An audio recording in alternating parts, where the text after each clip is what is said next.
Bien, hemos tenido una primera lectura en Levíticos, libro de las leyes, Levíticos, de los levitas, a las leyes ceremoniales, acerca de las fiestas, una fiesta de 7 días. ¿Qué cuerpo aguanta una fiesta de 7 días? A no ser que sea con corderos, con comida, con celebración, luego te vas a dormir, al día siguiente la fiesta tiene otra modalidad, ¿sí? Pero primero hay que empezar con un descanso y luego terminar con otro descanso, ¿no? Decía acerca de la fiesta de los tabernáculos, de las cabañas. Y el texto que tenemos hoy tiene que ver algo con eso. Vamos a Juan 7, vamos a estar de Juan 7 del 1 al 13. Y antes de comenzar, me gustaría que tuvieses Juan 7 en tu Biblia. Antes de comenzar, me gustaría preguntarte una cosa. ¿De dónde nace la verdadera valentía? ¿Dónde creéis que nace la verdadera valentía? Pensad, ¿de dónde sale la valentía? El corazón. Bien. Es una respuesta buena. Algunas veces pensamos que tiene que ver con la personalidad, ¿no? Alguna cualidad innata que algunos tienen y otros carecen, ¿no? Pero la Biblia nos enseña algo un poquito diferente. Sí, la Biblia nos enseña que no se trata de la personalidad, sino de la fuerza de nuestras convicciones. Y voy a dar un ejemplo. Sí, de la fuerza de nuestras convicciones y del amor que nosotros tengamos de Cristo.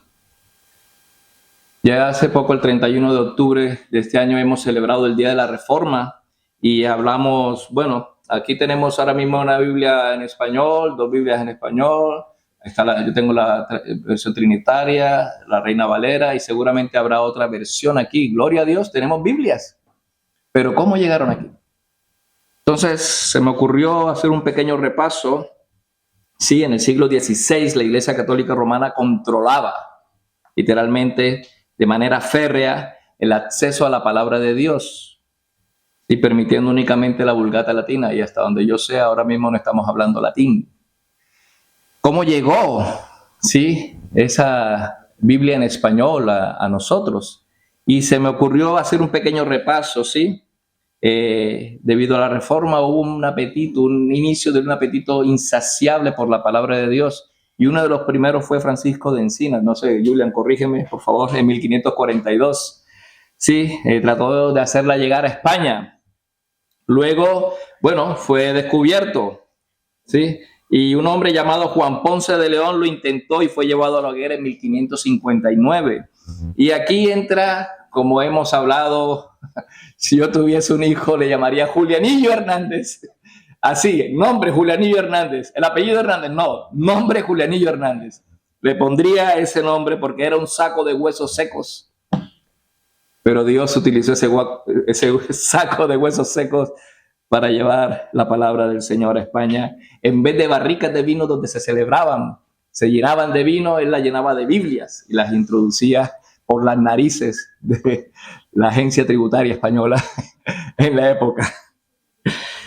Pero ¿qué hay entre Julianillo, Francisco de Encinas, Juan Ponce y otros? Al final hablaré de William Tyndale, pero quería participar del área española, ¿sí? El ingenio no superaba la valentía de Juanillo Hernández, pero ¿qué es lo que hizo que Juanillo Hernández iniciara esa carrera para traer el Evangelio, la Biblia, a España? ¿Sí? Y fue esa, ¿cómo podríamos decirlo? Esa valentía, ese compromiso inquebrantable lo que lo expuso a arriesgar su propia vida. ¿Sí? Él prefirió la muerte a negar a Cristo. Él tenía un compromiso, él no solamente creía que Cristo era el Señor y el Salvador, sino que sabía que tenía una enmienda que hacer, y era llevar el Evangelio a una costa de su propia vida.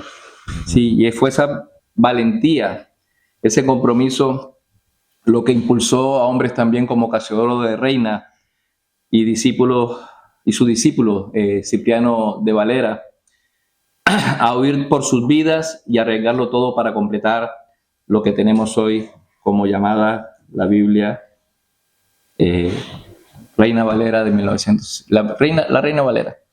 Yo tengo una Reina Valera, pero es de las sociedades bíblicas. Pero esos hombres derramaron sangre. ¿Y qué es eso que llamamos valentía? Pues esos hombres eran valientes, eran diferentes, o sea, eran personas que eran frágiles. Julianillo no era una persona fuerte, con espadas y un ejército poderoso, era un hombre humilde que utilizó los talentos que Dios le dio para traer la palabra de Dios a la gente que amaba de su nación.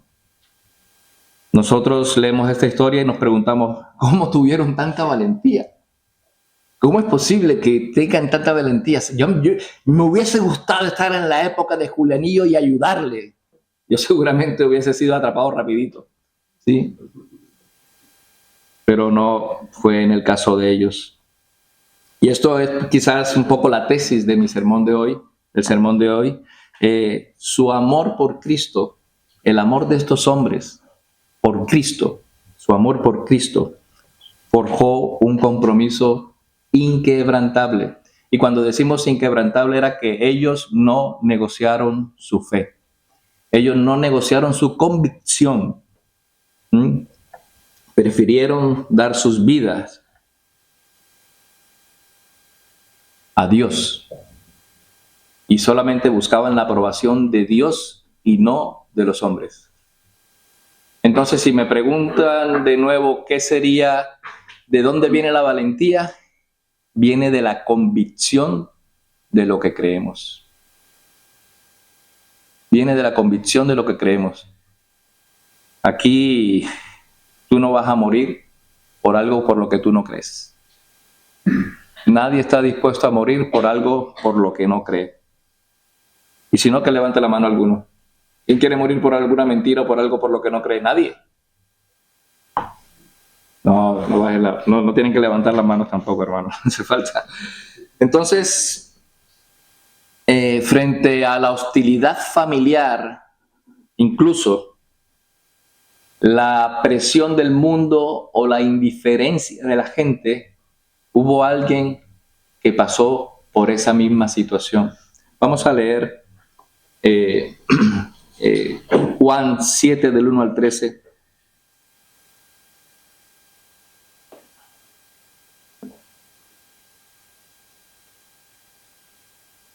Dice la palabra del Señor: después de estas cosas andaba Jesús por Galilea, pues no quería andar por Judea porque los judíos procuraban matarlo. Y estaba cerca la fiesta de los judíos, la de los tabernáculos, la de las cabañas. Entonces le dijeron sus hermanos: márchate de aquí y vete a Judea para que también tus discípulos vean las obras que haces, porque ninguno que procura ser conocido hace algo en oculto. Si estas cosas haces, manifiéstate al mundo, porque ni aún sus hermanos creían en él. Entonces les dijo Jesús: mi tiempo aún no ha venido, pero vuestro tiempo siempre está preparado. El mundo no puede aborreceros a vosotros, mas a mí me aborrece, porque yo doy testimonio de él que sus obras son malas. Subid vosotros a esta fiesta, yo no subo todavía a esta fiesta porque mi tiempo aún no se ha cumplido. Y habiéndole dicho esto, se quedó en Galilea. Pero cuando sus hermanos hubieron subido, entonces él también subió a la fiesta, no manifiestamente, sino como en secreto. Entonces lo buscaban los judíos en la fiesta y decían: ¿dónde está aquel? ¿Dónde está ese? Y había gran murmuración acerca de él entre la gente, porque unos decían: es bueno, y otros decían: no, sino que engaña a la gente. Mas ninguno hablaba abiertamente de él por miedo de los judíos. Entonces vemos aquí que en Juan 7, del 1 al 13, Hay 3 reacciones que marcan la diferencia entre nuestra cobardía, 3 acciones que marcan la diferencia entre nuestra cobardía y la valentía de Jesús. Y espero que esto nos anime a reforzar nuestro propio compromiso con Dios. No estoy aquí para ser una varita que regaña, no, estoy aquí para animarte a que refuerces tu compromiso con Dios, porque si no, no valdría la pena. No puedes dar tú la vida por nada que tú no creas. 3 cosas son: la hostilidad de la familia, la obediencia del hijo y la indiferencia de la gente. Lo hemos leído justo en estos 3 versículos.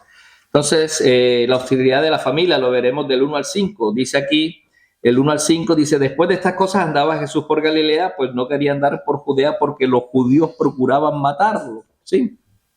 El primer campo de prueba de nuestro Señor Jesucristo era su propia familia. ¿Quién no ha tenido, yo el viernes, no sé, el sábado, en mi familia, uno de los primeros en convertirse fui yo? Y era el aleluya. Yo era el aleluya. Sí, ahí está el aleluya. Quien lo conociera, el que no lo conoce, que lo compre. Más malo que... Sin embargo, esa era la hostilidad que yo tenía de mi familia. Pero muchas veces me sentí solo.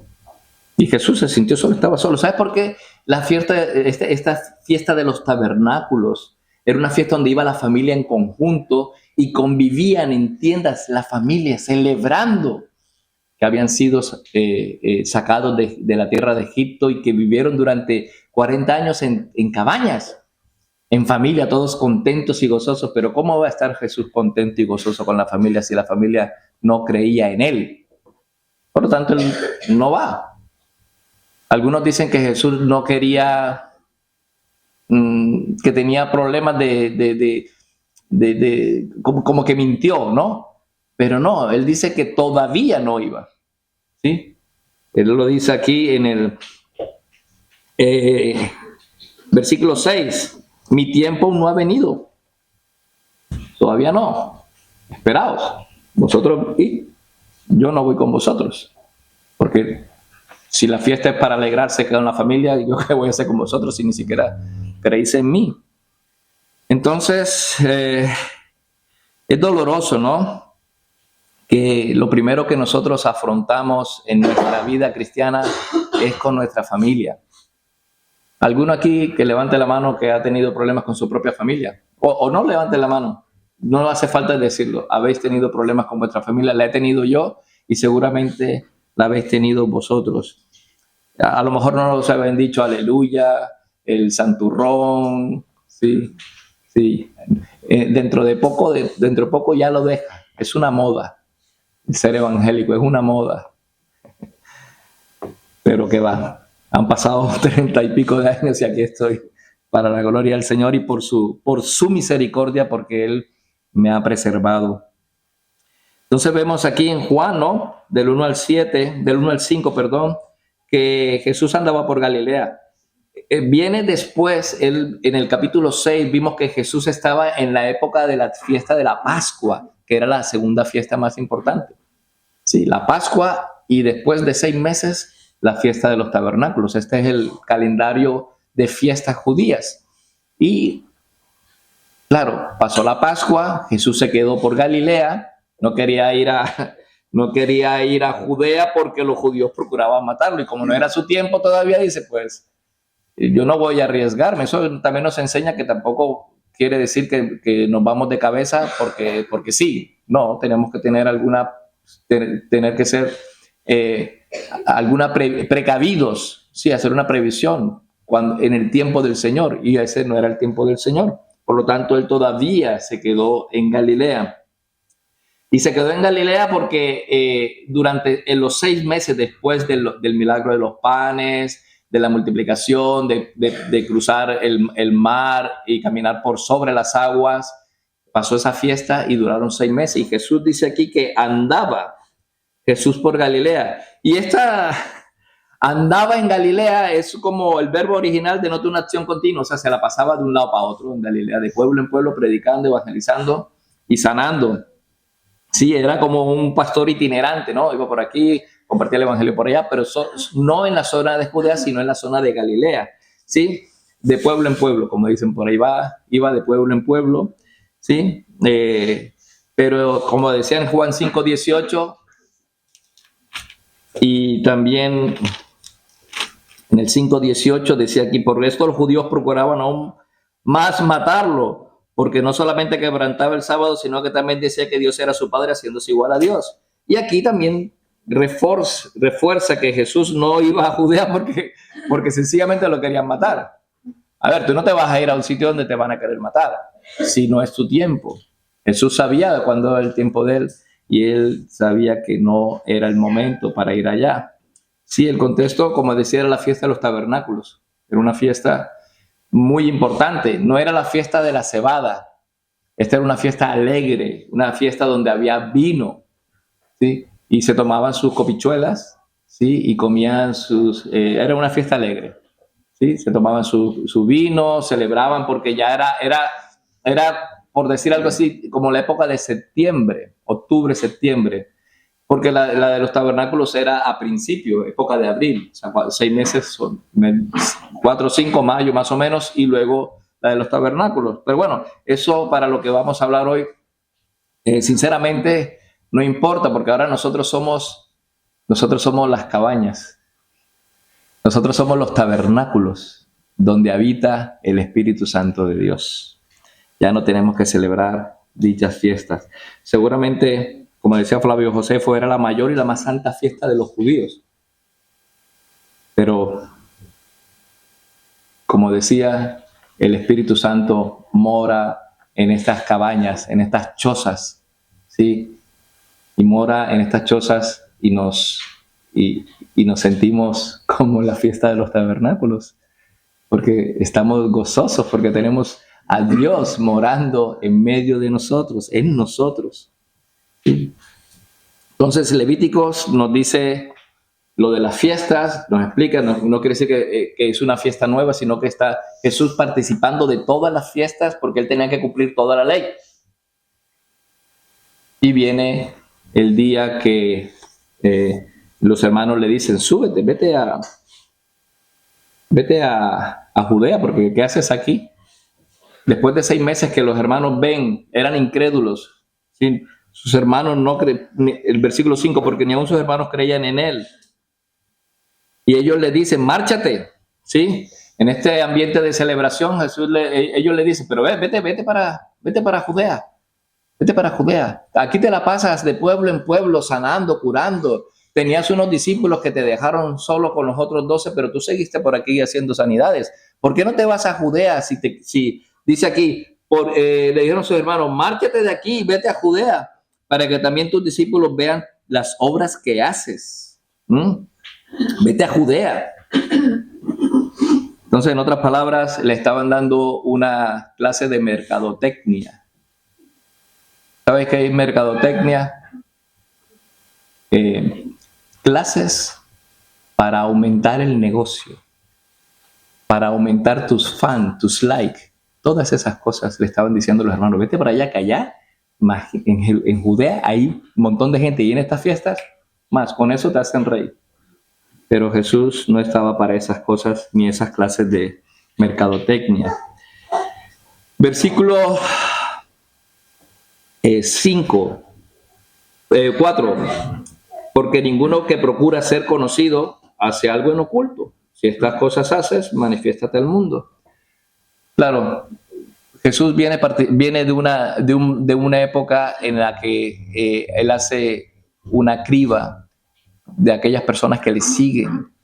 Jesús viene de una época de 6 meses atrás, donde toda esa multitud que le seguía, muchos dejaron de seguirle, y Pedro le dice a los 12 discípulos, ¿queréis iros también vosotros? ¿Queréis iros también vosotros? Anda.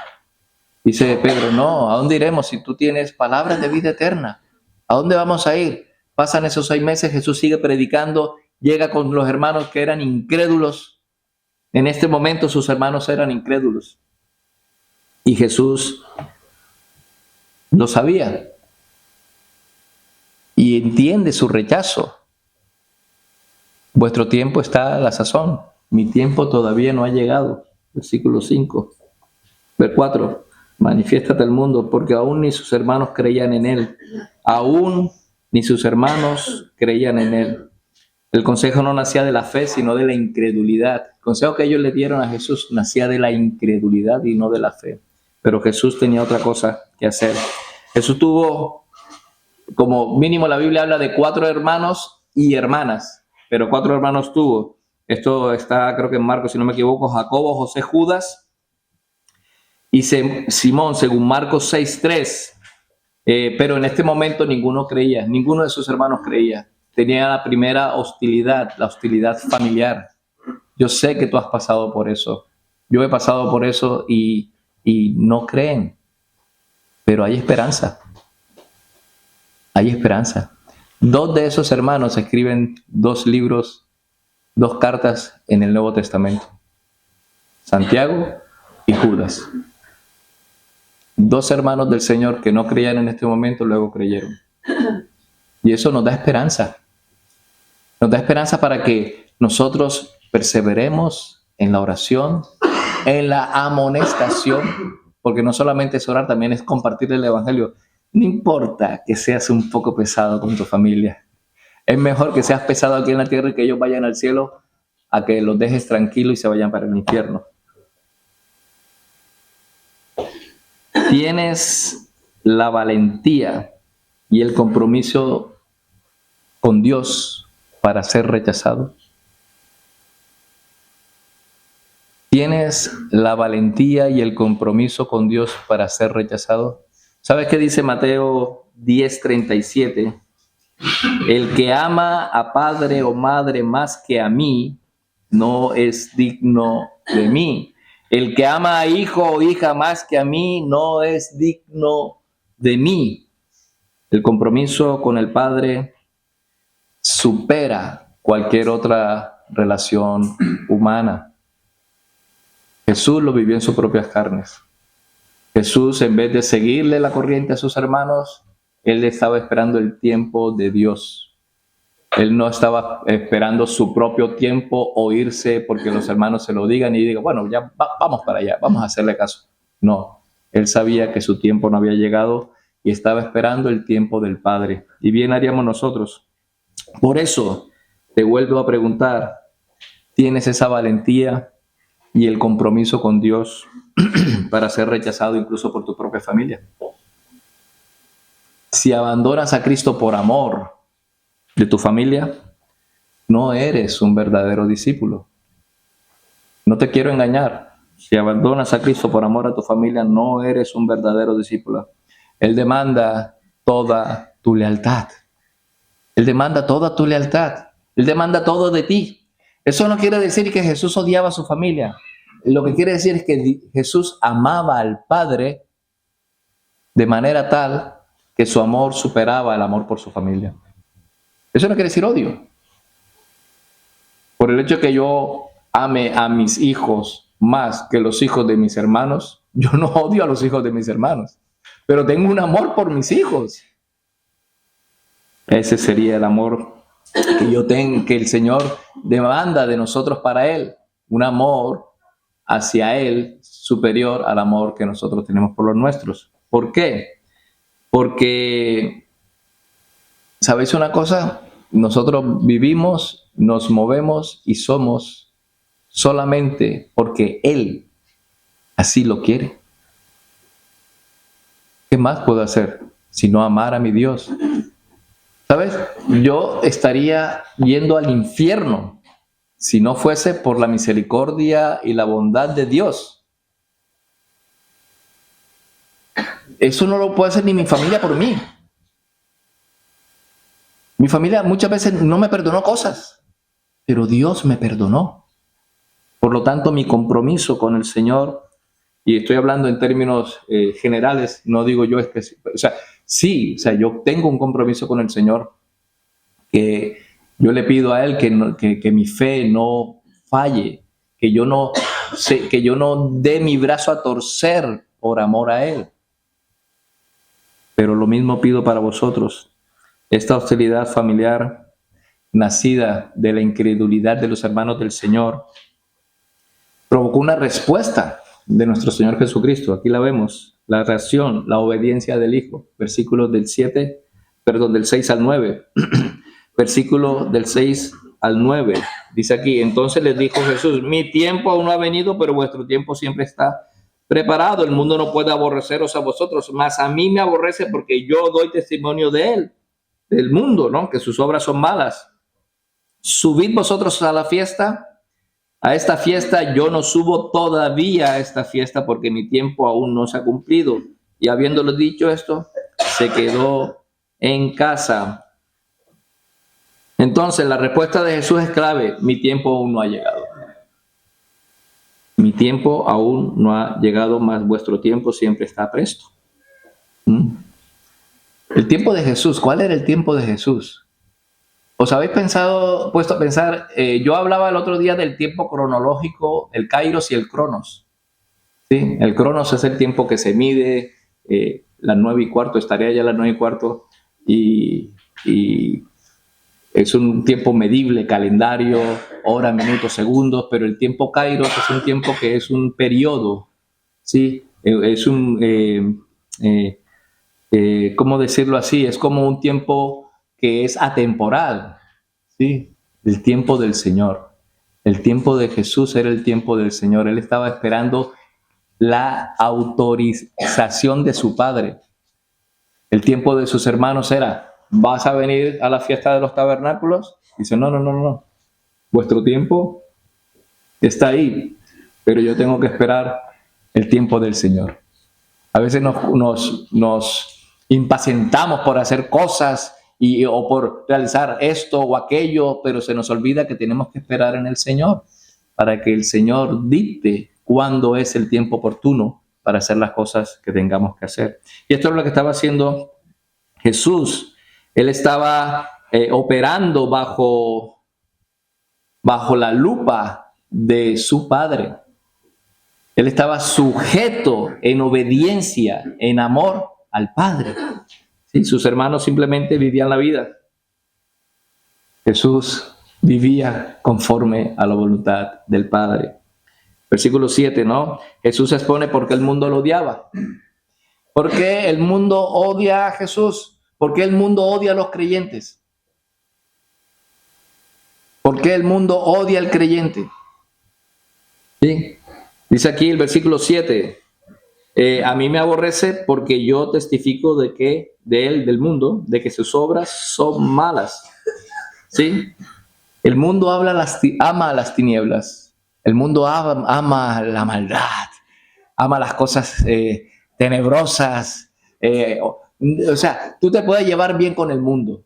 El mundo para ti es espectacular y tú eres súper agraciado con el mundo y el mundo te ama, te quiere, porque tú eres una persona súper guay. Es cristiano, no se mete con nadie y no me dice que yo soy un pecador ni me refleja mi pecado. Qué guay, me gustaría ir a esa iglesia. ¿Sí? Pero ¿sabes una cosa? Si el mundo aborreció a Jesús, a nosotros nos va a aborrecer. Porque nosotros no estamos en comunión con el mundo. El mundo aborreció a Jesús porque el mundo ama las tinieblas y odia la luz que expone su pecado. El mundo puede aceptar cualquier cosa menos que tú le digas que es un pecador. ¿No os habéis dado cuenta? Cuando tú estás tan bien con el mundo, hay algo que está mal en ti con Dios. Hay algo que está mal en ti con Dios. Si tú amas y si el mundo te ama a ti, entonces hay un problema tuyo con Dios. Por una sola razón, porque el mundo odia al Señor. En el mundo tendréis aflicción, pero tranquilo, yo he vencido al mundo, dice el Señor Jesús. A Jesús lo quisieron crucificar. Te ama y te abraza, te quiere. Sí, no te va a querer crucificar. Pero si tú eres luz y sal para el mundo, para tu familia, para tus compañeros de trabajo, si tú le eres incómodo por decirle la verdad, pero no es decir una verdad por decir la verdad, sino decir la verdad por amor, porque no queremos que esa persona se pierda. Queremos que ellos disfruten de lo que nosotros disfrutamos, del gozo de la salvación. Pero si el mundo te ama, hay algo mal en tu testimonio. Si los que quieren crucificar a Jesús quieren abrazarte, ahí hay un problema. Si los que quieren crucificar a Jesús te quieren abrazar, hay un gran problema. Versículo 8. Versículo 8 nos dice así: subid vosotros a esta fiesta, yo no subo todavía a esta fiesta porque mi tiempo aún no se ha cumplido. Mi tiempo aún no se ha cumplido. En el versículo 10 va. Esto no es una contradicción, sino una declaración de obediencia. La cuestión no era si iría o no. Él iba a ir porque era una obligación de todo varón de Israel que tenía que ir a las 3 fiestas. Era un mandato de la ley en Levítico 23, sino cuándo y cómo. La cuestión no era si iría o no, sino cuándo y cómo iría. ¿Sí? Él no podía subir con ellos y en el tiempo y con ese espíritu mundano que ellos tenían, sino que debía esperar, como decimos nosotros aquí, la luz verde de papá, la luz verde de Dios. Tengo que esperar que Dios me diga, ve. Y Jesús fue.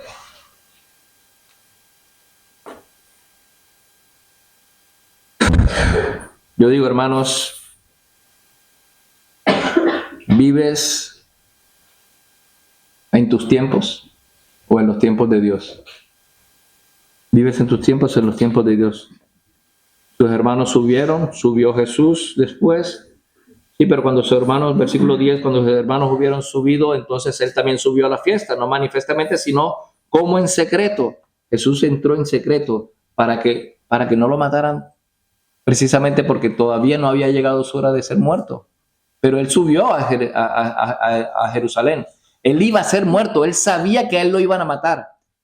Y nosotros aquí participamos de una cena del Señor un domingo al mes y participamos porque él sabía que iba a ir a Jerusalén y en Jerusalén lo iban a matar. Él sabía que iba a ir y que iba a ir y iba a pasar por la copa amarga de su muerte. Pero tenía un compromiso inquebrantable, pero su tiempo de morir todavía no había llegado. Yo a veces me pregunto para mí mismo si yo vivo en los tiempos de Dios, si yo espero la dirección de Dios o si yo me lanzo sin consultarle a Dios sobre mi trabajo, sobre mis estudios, sobre mi matrimonio, sobre mi familia, sobre mis amistades. ¿Le hago yo a Dios esas preguntas? ¿Ah? ¿O a veces te impacientas porque las cosas no suceden como tú quieres? ¿No te ha pasado? Es que todavía el Señor no me contesta. Bueno, el hecho que tú le pidas a Dios algo no quiere decir que te lo vaya a contestar enseguida. No es bueno esperar en el tiempo del Señor. Muchas veces nos estresamos, nos tensamos, nos ponemos como iracundos porque Dios no contesta mi oración. ¿Sabes una cosa? Jesús sabía que sus hermanos iban a creer y tuvo paciencia, amor, pero tuvo una cosa mucho más importante que la paciencia y el amor por sus hermanos, el amor y el compromiso por Dios. Y yo quiero que tú pienses hoy, yo tengo ese compromiso con Dios. Si no lo tienes, dile, Señor, dame ese compromiso, porque si yo no estoy dispuesto a morir por ti, y si estoy dispuesto a dejar a mi familia por ti, ¿qué me espera a mí en el futuro? El que no ama a padre o a madre, el que ama a padre o a madre más que a mí, no es digno de mí. ¿Habéis escuchado cuando el Señor dice, en aquel día me dirán, Señor, Señor, en tu nombre echamos fuera demonios, hicimos milagros, hicimos X, Y, Z, y el Señor les dice, apartaos de mí, apartaos de mí. Nunca os conocí. Nunca os conocí. Eso no eran personas que estaban en la calle, eran personas que pertenecían a las congregaciones. No tenían compromiso con Dios. Andaban como zombies, domingo a domingo, martes, jueves, viernes, domingo, y iban así, pero no tenían el compromiso que tenía Cristo con el Padre, y es el mismo compromiso que Dios pide de nosotros. Cuando nosotros adquiramos ese compromiso, sí, y ese compromiso inquebrantable de que sabemos, porque tenemos la convicción que Dios va a volver, tenemos la convicción de que su Espíritu Santo mora en nosotros y que algún día Él regresará, y cuando suene la trompeta estaremos levantados con Él en el aire. Entonces nos dará lo mismo lo que nos pase a nuestras propias vidas. Nos importará nada nuestras propias vidas. ¿Os fijaos los apóstoles cómo murieron cada uno de ellos? Ellos no murieron en una feliz ancianidad, al lado de tantos nietos. No, murieron aserrados, crucificados, quemados, enterrados vivos. Os puse el ejemplo de Julianillo, de Francisco de Encinas y muchos otros reformadores que fueron perseguidos por causa de su convicción, porque sabían que Dios es Dios y que Él tiene una promesa para su pueblo. Ellos saben que iban a morir, pero iban a estar más vivos que nunca. Iban a estar más vivos que nunca. Moody dijo, el día que me encuentren, que yo muera y estén ahí en mi tumba diciendo, ya ha muerto Moody, no le crean. No le crean, porque ese día estaré más vivo que cualquier otro día en mi vida. Ese día, el día de mi muerte, es el día que estaré más vivo, dijo Moody. Y esa es la convicción que debe tener cada creyente. No importa por lo que tú pases. No importa por lo que tú vivas, incluso por tu familia, por tus hermanos, por tus vecinos.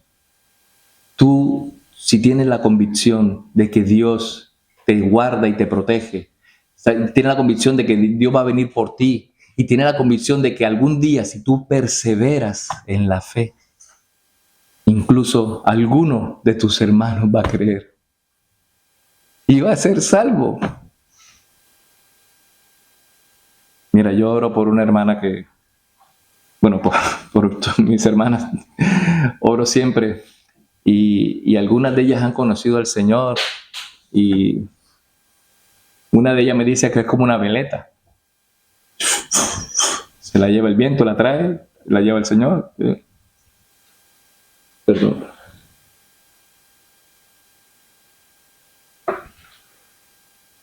Pero yo anhelo en mi corazón, porque por mi convicción de que el Señor es fiel a sus promesas, que Él me rescató de mi vana manera de vivir, que así como me rescató a mí, que no era digno de Él, y me hizo hijo suyo, tengo la esperanza de que ellas crean. Mi madre cree, gloria a Dios, la primera que me decía aleluya. ¿Sí? Pero ¿y mis hermanas? Yo no quiero verlas en el infierno. Yo anhelo que ellas vayan a la gloria de Dios. Debemos confiar en la providencia de Dios cuando Él quiera, no cuando nosotros creemos. Entonces, mientras Jesús esperaba en Galilea en perfecta obediencia y luego fue esperando el momento del Padre, y luego vemos en el versículo 10 que se fue a Jerusalén a escondidas. La gente, vemos aquí la tercera prueba, ¿no? La primera prueba, la primera reacción fue la hostilidad de la familia. La segunda, la obediencia del hijo. Por obediente, él no se fue con los hermanos. Y la tercera es la de la indiferencia de la multitud. Mirad versículo 10 al 13. El 10 al 13 del capítulo 7, del 10 al 13 dice así: Pero cuando sus hermanos hubieron subido, entonces él también subió a la fiesta, no manifiestamente, sino como en secreto. Entonces lo buscaban los judíos en la fiesta y decían, ¿cómo decían? ¿Dónde está qué? ¿Dónde está aquel? ¿Dónde está ese? ¿Dónde está aquel? Ni siquiera decían, ¿dónde está Jesús? Ese menosprecio. ¿Y dónde está ese? Ya tú sabes. ¿Dónde está ese? ¿Ah? Ni siquiera el nombre se atrevían a decir. Desprecio, indiferencia. A veces es desalentador cuando te tratan con indiferencia, porque es tan aleluya, es que es tan santurrón, solamente quiere hablar de Dios, siempre me saca mis pecados a colación. Yo no necesito a alguien que me esté diciendo lo que yo soy. Yo soy una persona buena, sí, pero la gente, además de todo esto, veía aquí que había una hostilidad, ¿sí? Había un murmullo, dice versículo 11. Entonces lo buscaban, versículo 12. Había una gran murmuración acerca de él entre la gente. Había un murmullo acerca de Jesús entre la gente. ¿Sabes qué es un murmullo? ¿Sabes qué es un murmullo? Cuando, por ejemplo, tú regañas a tus hijos y empiezan... ¿sí? Y tú dices, algo pasa aquí. ¿Que no te gusta que te regañen o qué? Claro, esa murmuración, pero multiplicada por todo el tipo de gente que estaba en Jerusalén, murmurando acerca de Jesús. Pero es una prueba que Jesús también enfrentó y superó. Mucha gente había una gran murmuración acerca de Jesús entre la gente,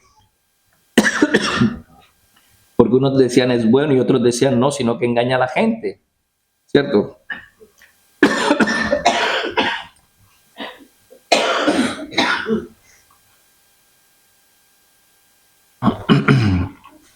Y vemos aquí que Jesús sube en secreto, todos murmuraban, ¿dónde está aquel?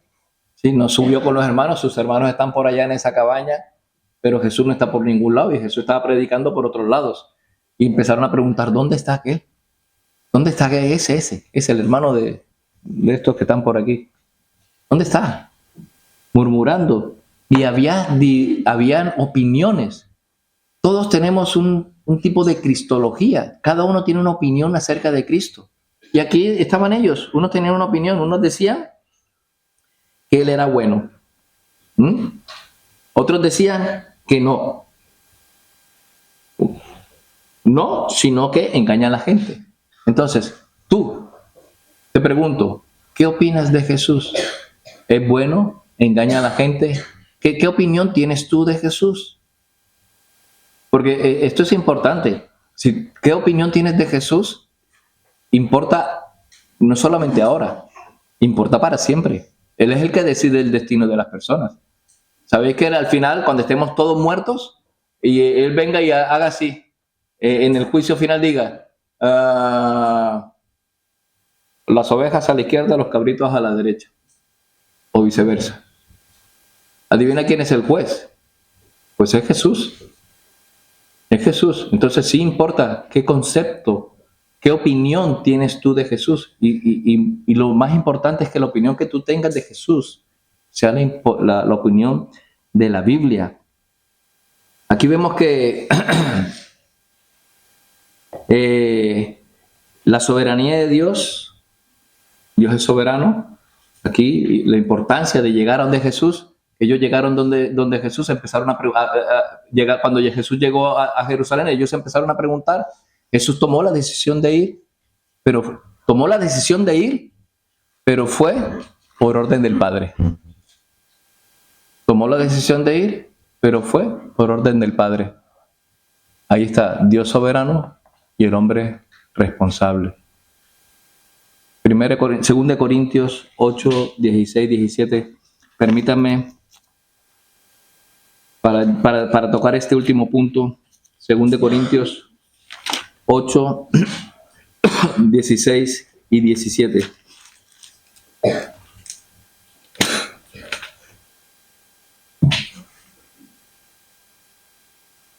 Aquí vemos que ese viaje secreto de Jesús revela una verdad profunda en nuestras vidas. Tenemos que buscar hacer la voluntad de Dios, pero tenemos que estar dispuestos a hacer la voluntad de Dios. No solamente, ay, si Dios quiere, no. Dios quiere tal cosa y tú vas y la haces. No es, ay, sí, bueno, si Dios quiere, sí, si Dios quiere, pero tú tienes que actuar. Y esto fue lo que hizo Jesús. No voy ahora, pero fue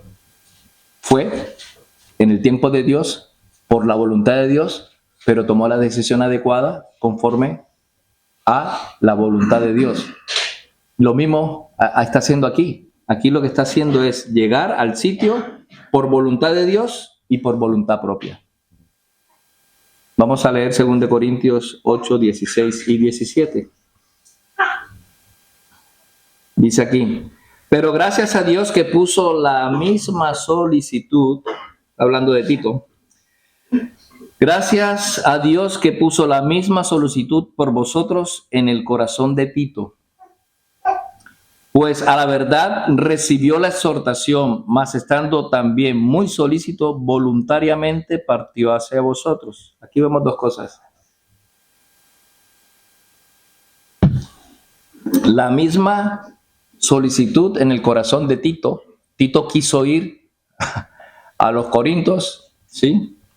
Y después vemos aquí que Dios colocó, ¿sí? Dios colocó en el corazón de Tito para ir a los Corintios y luego voluntariamente y de corazón él decidió ir. Tito fue porque Dios lo quiso y Tito fue porque quiso. ¿Cuál es la respuesta correcta? Dios es soberano y el hombre es responsable. ¿Cuál es la respuesta correcta? Pues depende del versículo que leas. En el versículo 16, Dios puso la misma solicitud en el corazón de Tito. Y en el versículo 17, Tito lo hizo de corazón. Entonces, son dos verdades. Dios es soberano, el hombre es responsable. Dios te ha puesto a ti en esta congregación. Te ha puesto aquí para que tú llegues y procures hacer la voluntad de Dios. Pero tú, de tu propio corazón, tienes que venir aquí. O si vas a otra iglesia, donde vayas, tienes que procurar hacer la voluntad de Dios, pero disponer tu corazón para hacerla.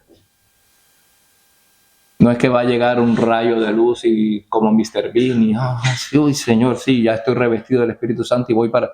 No, tienes que tomar una decisión también de seguir a tu Señor. Nuestro Señor Jesucristo obedeció al Padre, esperó en el tiempo del Padre, pero Él dispuso su corazón y fue, sabiendo que estaba pronto para la muerte.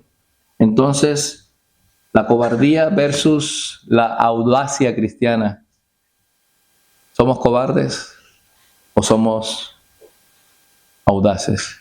¿Hacemos las cosas sin consultárselo a Dios y arriesgamos nuestras vidas o buscamos hacer la voluntad de Dios aún a costa de nuestras vidas? Son detalles muy pequeños, pero son cosas que realmente nos van a impactar en nuestra vida. Si tú vives una vida de domingo en domingo, si tú lees la palabra de Dios, pero tú no eres conmovido por la verdad del Evangelio, si tú no eres convencido por la verdad del Evangelio, tú no vas a dar tu vida por el Evangelio. Tú no vas a dar tu vida por Cristo. Y el que no ama padre y madre más que a mí, no es digno de mí, dice la palabra del Señor. No quiero que llegues al día del juicio y tú digas, Señor, Señor, Señor, Señor, ¿en tu nombre qué? Ibas a ir solamente por ir. No tenías compromiso conmigo. Nunca os conocí. Son palabras duras. Tienes que comprometerte con el Señor. Tienes que tener una convicción en tu corazón y actuar conforme a esa convicción.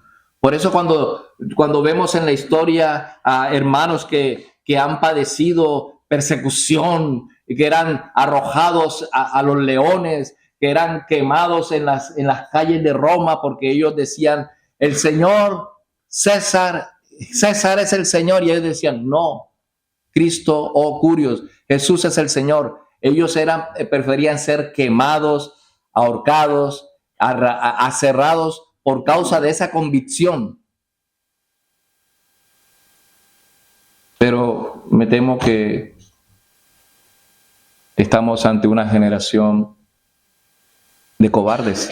¿Sabéis que en Nigeria hay muchos cristianos que prefieren ser quemados, muertos, deportados, extraditados, sacados de sus tierras, porque creen en Jesús? Hay valientes, Hay valientes. Hay hermanos que se van de aquí y se van a predicar allá, a una costa de su propia vida, por amor a Cristo y por amor a sus hermanos.